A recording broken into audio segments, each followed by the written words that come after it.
Hello and welcome to Pod 5, your podcast that gives you the top 5 of various different subjects, from music to movies to anything on the internet really. And today I'm going to be talking about something that is, well, you could say quintessentially British, and that is the James Bond movie. Now, of course, with No Time to Die coming out pretty soon, there's been some controversy, as there sometimes is, regarding Bond movies. And so I thought, well, let's have a look at some of the best Bond movies that have been made thus far. So today I'm going to be taking my cue from Rotten Tomatoes, I should say, not tomato.com. That's a completely different website. RottenTomatoes.com, because they obviously have a lot of people rating various movies, and it's going to be the one that I'm going to be going to. Of course, there are other websites that rate movies on various things, so if you think that my 1 to 5 via RottenTomatoes.com isn't good or isn't right, then please let me know. You can contact me on Twitter, pod5pod, that's pod number 5pod, and also if you like the episode, please leave a review and rate it on your platform of choice for your podcast. You can also leave an audio message on Anchor. Now, I'm also going to be on Twitter. I'm going to be posting a picture of what I'm looking at right now, because I'm currently out of my little studio recording in my car. Now, there are two reasons for this. One, because I haven't got a lot of time at the moment, and two, because I actually find the soundproofing in the car pretty good. I know a lot of people podcast from their cars or from places like that, and I've actually found the sound to be pretty good. So I'm going to be going from my car today, so be aware of that and keep an eye out for the picture on Twitter of what I'm looking at right now.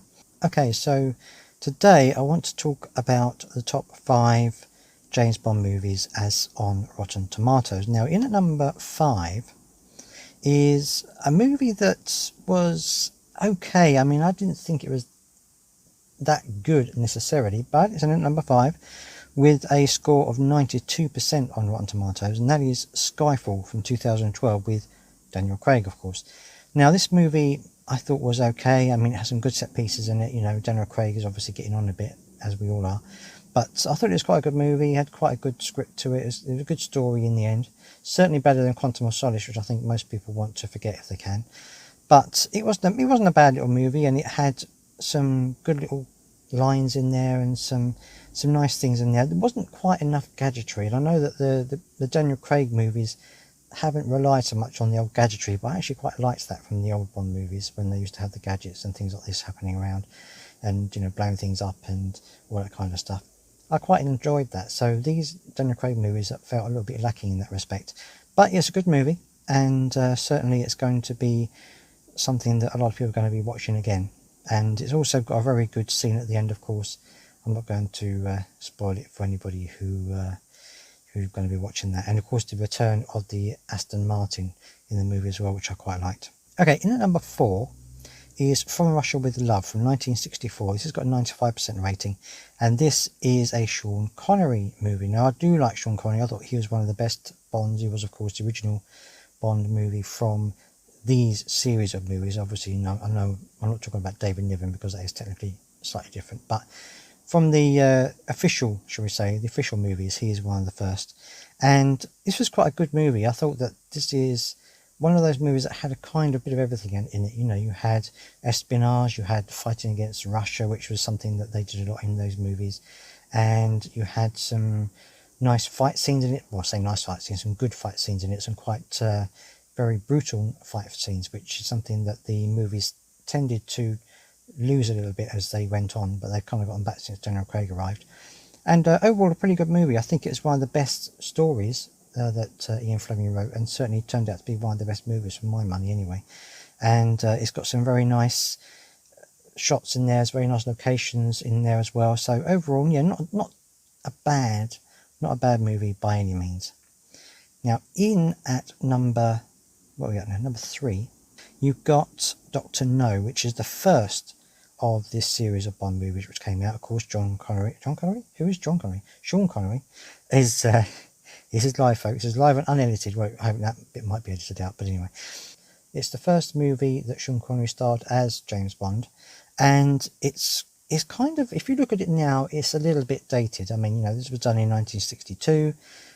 things were very different back then, and it was kind of, it's looking a little bit dated if you look at it these days. There are certain things that kind of age it quite a lot. Having said that, the story is very good, and I think it's quite a good story all over, and obviously quite a good book as well. And it's also got the famous Dr. No, of course, with his metal hands, which is rumoured to be one of the villains in No Time to Die. So it could be that we're seeing Dr. No again in the near future. And it's got some good actors in it. Ursula Andress was fantastic, of course. Jack Lord, I thought, was an excellent Felix Leiter. I actually quite liked him playing Felix Leiter. It's a shame that he only did the one movie. But I actually quite liked him in that. And also, of course, he's got some good chase scenes, and the bit with the that has the fire flamethrower on it and that kind of stuff. It's all quite a good movie. So yeah, number 2 isn't too bad at all. Number 3, I should say, isn't too bad at all for that kind of movie. In at number 2, we have Casino Royale. Now this is the 2006 version, not the David Niven, Peter Sellers version. This is the official version, if you like, of Casino Royale 2006. Now I did like this movie.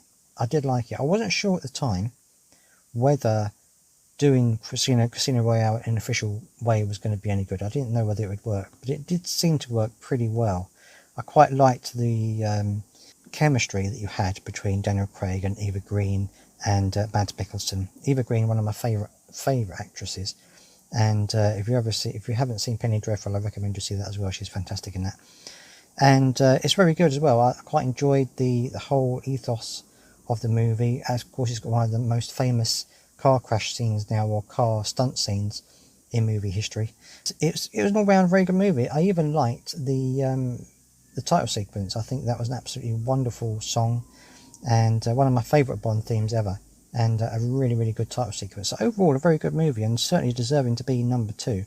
In at number 1, we have Goldfinger from 1964. Now this is a very good movie. Of course, it has the very iconic line, "Do you expect me to talk? No, Mr. Bond, I expect you to die," where he's sitting on the table being approached by that laser gun.